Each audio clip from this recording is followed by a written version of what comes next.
Welcome to Clariot Noir. The following recordings are based on real events in Bridal Veil Lake. Stories come directly from the people who have experienced them. Listener discretion is advised.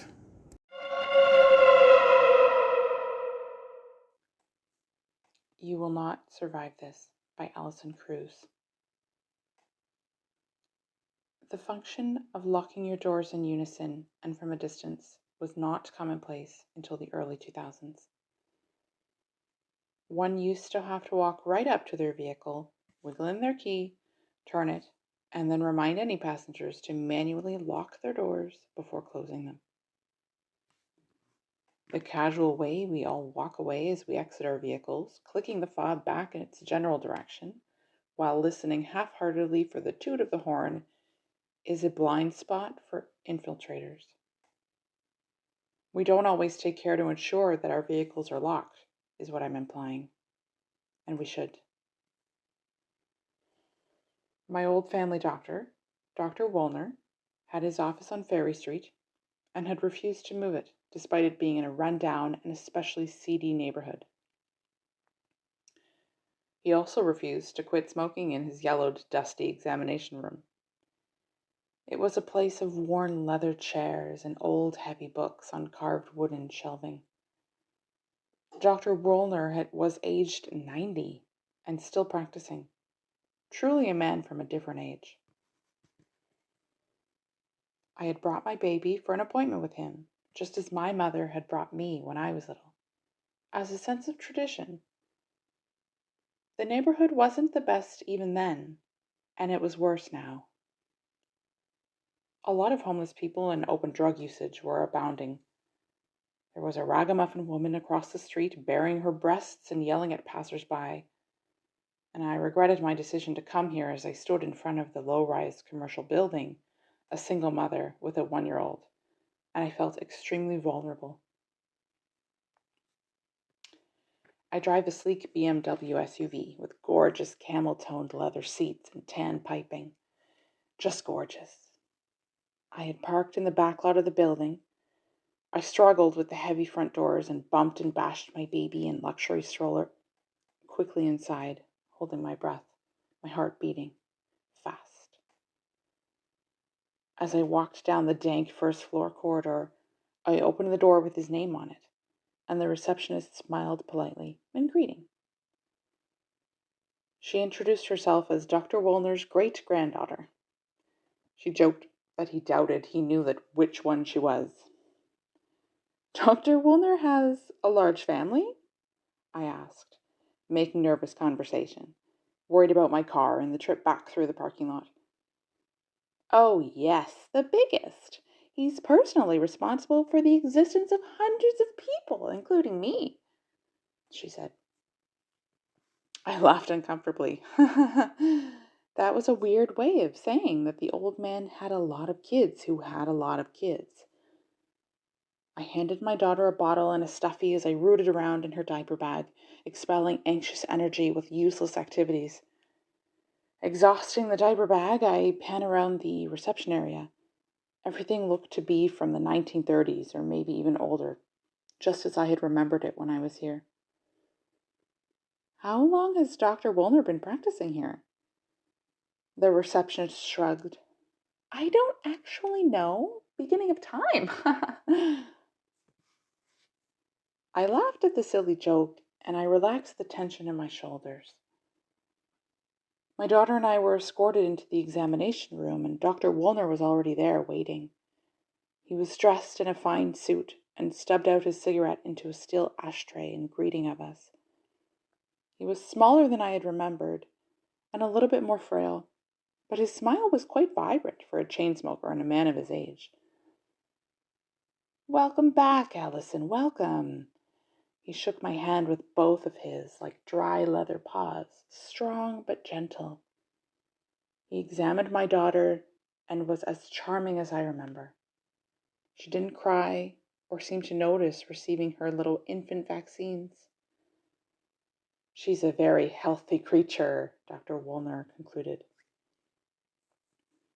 We said our goodbyes, and he told me to contact him directly next time. He still offered house calls, and I preferred not to come to his office given the sorry state of the area.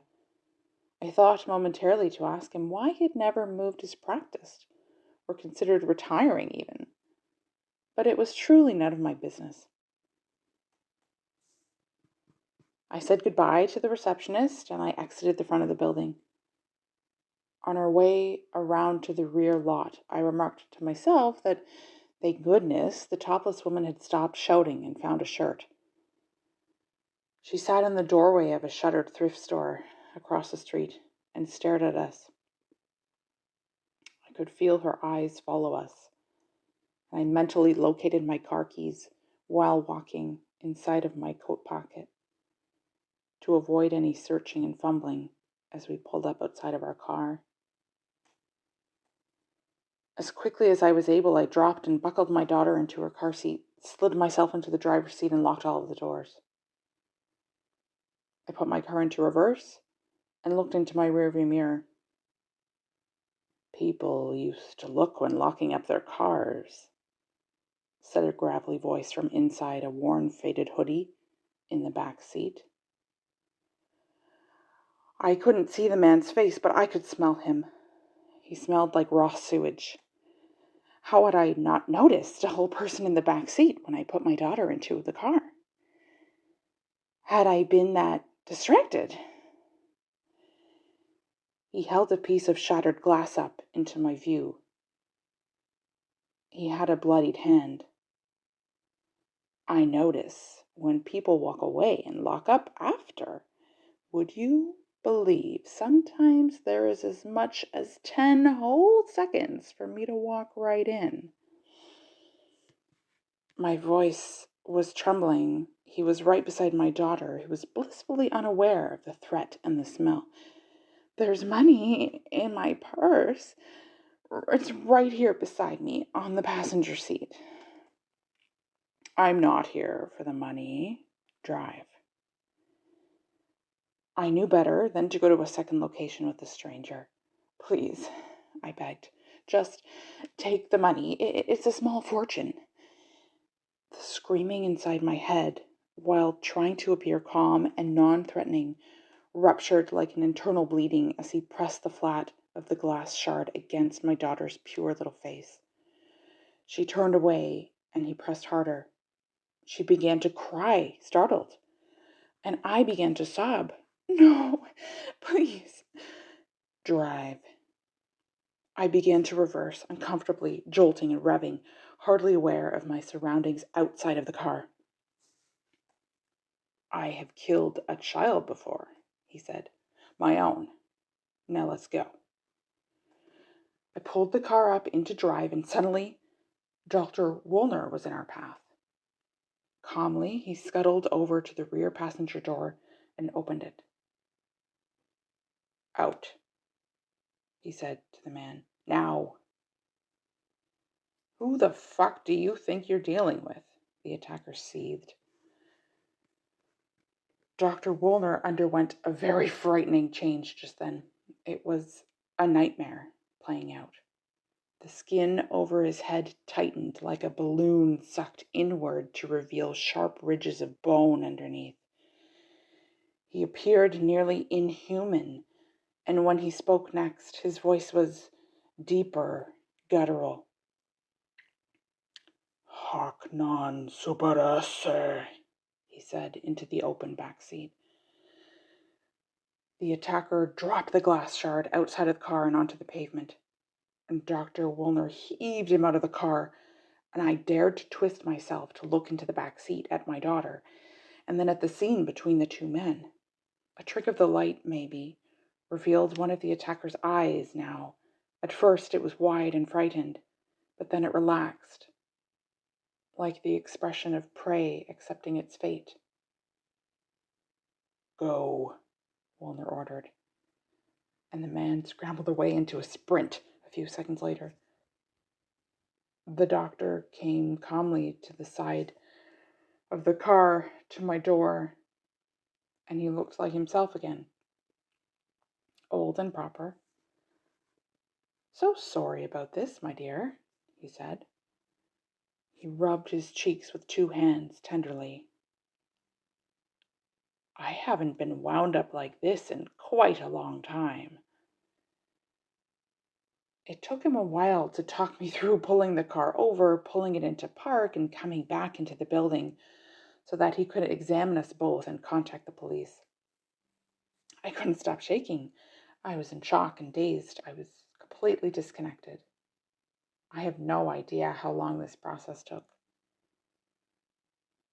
Somehow, my daughter and I got home. My parents met us there and looked after the baby while I took a long nap and recovered.